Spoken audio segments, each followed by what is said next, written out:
Bismillahirrahmanirrahim. Assalamualaikum warahmatullahi wabarakatuh.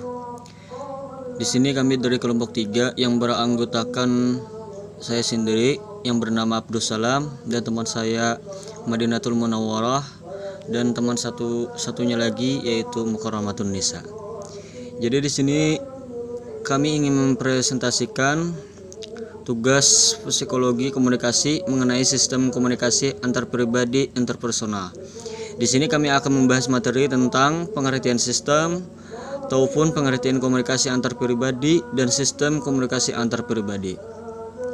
Untuk pengertian sistem sendiri yaitu sistem merupakan kumpulan dari beberapa komponen yang terdiri dari beberapa elemen dan komponen. Elemen tersebut dapat berwujud benda maupun metode yang saling berhubungan, berinteraksi dan bekerja sama secara teratur untuk mencapai tujuan.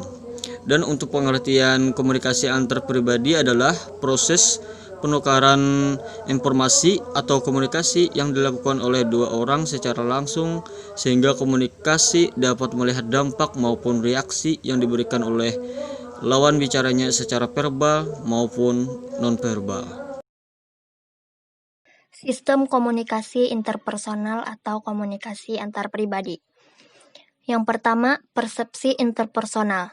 Persepsi interpersonal adalah proses mempersepsi objek-objek dan peristiwa-peristiwa sosial. Persepsi pada objek selain manusia sebut saja persepsi objek. Berikut ini merupakan faktor-faktor situasional yang berpengaruh terhadap persepsi interpersonal, yaitu deskripsi verbal, petunjuk proksemik, petunjuk kinesik, petunjuk wajah, petunjuk paralinguistik, dan petunjuk arifaktual. Yang kedua yaitu konsep diri. Konsep diri adalah pandangan dan perasaan kita tentang diri kita. Ada dua komponen konsep diri. Komponen pertama, komponen kognitif dan komponen afektif. Dalam psikologi sosial, komponen kognitif disebut citra diri dan komponen afektif disebut harga diri. Konsep diri yang positif ditandai dengan 5 hal yaitu A. Yakin akan kemampuan mengatasi masalah. B. Merasa setara dengan orang lain. C. Menerima pujian tanpa rasa malu. D. Menyadari bahwa setiap orang mempunyai berbagai perasaan, keinginan, dan perilaku yang tidak seluruhnya disetujui oleh masyarakat. E. Mampu memperbaiki dirinya karena ia sanggup mengungkapkan aspek-aspek kepribadian yang tidak disenanginya dan berusaha mengubahnya. Konsep diri merupakan faktor yang sangat menentukan dalam komunikasi interpersonal, yaitu A. Setiap orang bertingkah laku sesuai dengan konsep dirinya. B. Dengan membuka diri, maka konsep diri menjadi dekat pada kenyataan. C. Percaya diri merupakan hal yang dapat menyebabkan orang menjadi berani untuk melakukan komunikasi dengan orang lain. D. Konsep diri mempengaruhi selektivitas individu.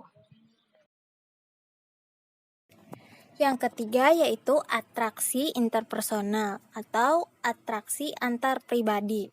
Atraksi bisa dimaknai kesukaan pada orang lain, sikap positif, dan daya tarik seseorang. Faktor-faktor penyebab timbulnya atraksi interpersonal terbagi menjadi dua, yaitu faktor personal dan faktor situasional. Adapun faktor personal yang mempelajari atraksi interpersonal yaitu 1. Kesamaan karakteristik personal. Kesamaan karakteristik personal ditandai dengan kesamaan dalam nilai-nilai, sikap, keyakinan, tingkat status sosial, ekonomi, agama, ideologi, dan lain-lain. Mereka yang memiliki kesamaan dalam hal-hal tadi cenderung menyukai satu sama lain. Kesamaan karakteristik tersebut menyebabkan individu menjadi saling tertarik dan melanjutkan proses komunikasi atau pembicaraan. Kedua, tekanan emosional. Orang yang berada di bawah tekanan emosional, stres, bingung, cemas, dan lain-lain, akan menginginkan kehadiran orang lain untuk membantunya, sehingga kecenderungan untuk menyukai orang lain semakin besar. Yang ketiga, isolasi sosial. Sebagai makhluk sosial, manusia mungkin tahan untuk hidup terasing selama beberapa waktu, namun tidak untuk waktu yang lama. Beberapa penelitian menunjukkan bahwa tingkat isolasi sosial sangat besar pengaruhnya terhadap kesukaan kita pada orang lain. Sedangkan faktor situasional yang dapat memicu timbulnya atraksi interpersonal yaitu 1. Daya tarik fisik. Beberapa penelitian mengungkapkan bahwa daya tarik fisik seseorang sering menjadi penyebab utama atraksi interpersonal. Mereka yang berpenampilan cantik dan menarik lebih mudah mendapatkan perhatian dan simpati orang lain. Yang kedua, ganjaran. Pada umumnya, seseorang akan menyukai orang yang memberikan ganjaran pada dirinya. Ganjaran bisa berupa bantuan, dorongan moral, pujian, dan hal-hal lain yang meningkatkan harga diri kita. Yang ketiga, familiarity. Seseorang atau hal-hal yang sudah kita kenal dan akrab dengan kita biasanya lebih disukai daripada hal-hal atau orang yang masih asing bagi kita. Contohnya adalah dengan penerapan teknik repetisi dalam iklan agar kita semakin akrab dengan produk yang diiklankan, sehingga akhirnya menyukai produk tersebut. Yang keempat, yaitu kedekatan. Hubungan kita dengan orang lain tergantung seberapa dekat kita dengan orang tersebut. Sebagai contoh, kedekatan emosional seseorang cenderung lebih menyukai seorang lainnya yang dapat memberikan perhatian dan saling menjaga kerahasiaan, meski posisi tempat tinggalnya berjauhan. Dan yang kelima, kemampuan.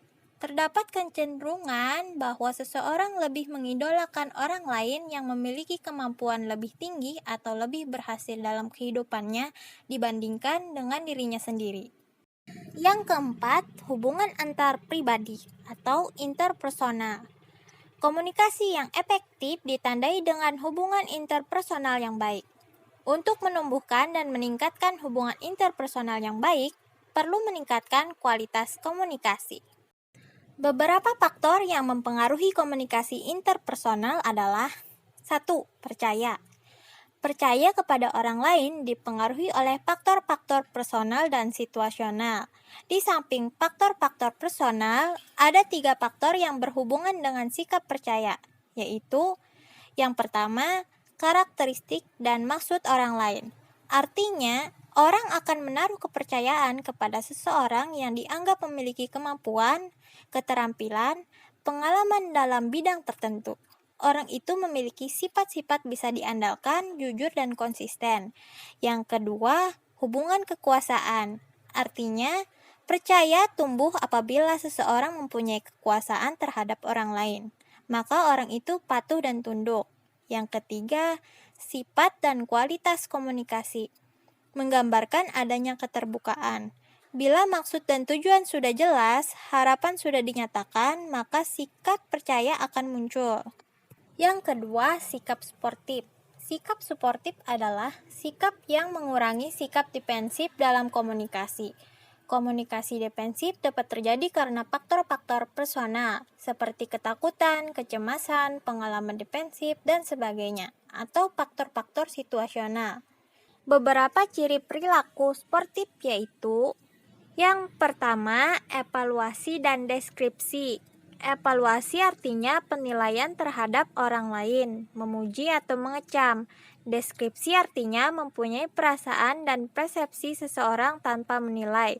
Maksudnya, kita tidak perlu memberikan kecaman atas kelemahan dan kekurangan orang lain. Yang kedua, yaitu kontrol dan orientasi masalah. Perilaku kontrol artinya berusaha untuk mengubah orang lain, mengendalikan perilakunya, mengubah sikap, pendapat, dan tindakannya. Orientasi masalah sebaliknya adalah mengkomunikasikan keinginan untuk kerjasama, mencari pemecahan masalah, mengajak orang lain bersama-sama menetapkan tujuan dan menentukan cara mencapai tujuan. Yang ketiga yaitu strategi dan spontanitas. Strategi adalah penggunaan tipuan-tipuan atau manipulasi untuk mempengaruhi orang lain. Spontanitas artinya sikap jujur dan dianggap tidak menyelimuti motif yang terpendam. Yang keempat, netralitas dan empati. Netralitas berarti memperlakukan orang lain tidak sebagai personal, melainkan sebagai objek. Bersikap netral menunjukkan sikap tak acuh, tidak menghiraukan perasaan dan pengalaman orang lain. Sebaliknya, empati menganggap orang lain sebagai personal. Yang kelima, superioritas dan persamaan. Superioritas artinya sikap menunjukkan seseorang lebih tinggi dan lebih baik dari orang lain karena status, kekuasaan, kemampuan intelektual, kekayaan, atau kecantikan. Persamaan adalah sikap memperlakukan orang lain secara horizontal dan demokratis. Dalam sikap persamaan, seseorang tidak mempertegas perbedaan. Komunikasi tidak melihat perbedaan walaupun status berbeda. Penghargaan dan rasa hormat terhadap perbedaan-perbedaan pandangan dan keyakinan. Yang keenam, kepastian dan proporsionalisme. Orang yang memiliki kepastian bersifat dogmatis, ingin menang sendiri, dan melihat pendapatnya sebagai kebenaran mutlak dan tidak dapat diganggu-gugat. Proporsionalisme adalah kesediaan untuk meninjau kembali pendapat sendiri. Dan faktor yang mempengaruhi komunikasi interpersonal yang terakhir yaitu sikap terbuka. Sikap terbuka sangat besar pengaruhnya dalam menumbuhkan komunikasi antar pribadi atau interpersonal yang efektif. Sekian presentasi dari kami, salah hilap mohon maaf. Terima kasih kepada teman-teman yang sudah meluangkan waktunya untuk mengikuti presentasi kami hari ini dan wassalamualaikum warahmatullahi wabarakatuh.